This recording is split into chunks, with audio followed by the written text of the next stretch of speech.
రేవంత్ రెడ్డి ఎన్నడూ మహిళలకు కోటీశ్వరులను చేస్తాడు.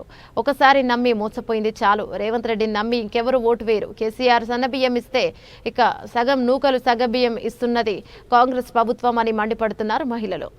కొత్త పింఛన్ అని పెట్టినాం, ఆ కొత్త పింఛన్ ఇస్తలేడు. వీడికి 2 సార్లు పెట్టినాం, 2 సార్లు ఇస్తలేడు. అవి మహిళలు కోటేశ్వరాలు చేస్తాడు, వాడేనని చేస్తాడు బిడ్డ. ఇంకా ఉన్నది లేదు గుంజుకొని తింటాడు అంతే.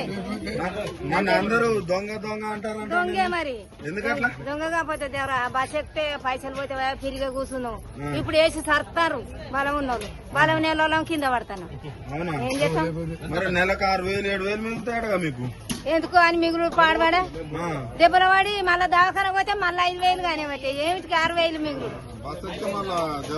మరి పడితే కొడుతుర్రు, సదనైన వాళ్ళు కొడుతుర్రు, నూకేస్తారు. నూకేసే వరకు దిప్పుకు అంటే ఏం చేస్తాం?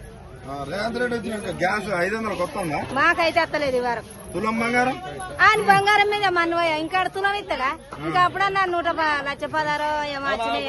అయితే ఇప్పుడు ఇంకో మాట అంటాడు, నేను మహిళల్ని కోటీశ్వరాలు చేస్తా, వాళ్ళు నాకు అంటాడు. ఓట్లు వేస్తారా మీ మహిళలు అట? వానికి వేసే బదులు పురాగం మొత్తం ఊకోవాలి. వానికి ఓటేయద్దు, వానికి గెలిపియాలి. మరి ఆయన ధీమా చెప్తాడు, మహిళలు ఓటేస్తే సార్ మళ్ళా గెలుతా నేను అంటాడు. గెలవనితి గెలవనితి ఎవడెత్తడో ఎవతెత్తదో ఎవ్వలేయరానికి. అంతేనా? ఎవ్వలేయరు. గ్యాస్ ఎంత కట్టుకుంటాను? 960. మరి ఫ్రీ కరెంట్ వస్తుందా? ఏం లేదు. మరి ఏం చేసినా రేవంత్ రెడ్డి? ఏం చేయలేమని చేసుడు పాడుగానే ఉన్నది ఓడగొడతాడు. పింఛన్ లేస్తాడు, ఏడుతుర్రు పింఛన్ ఉన్నోళ్ళు. లేనోళ్ళు లేకెడతానో ఉన్నోళ్ళు ఏత్తలేరు. వాడు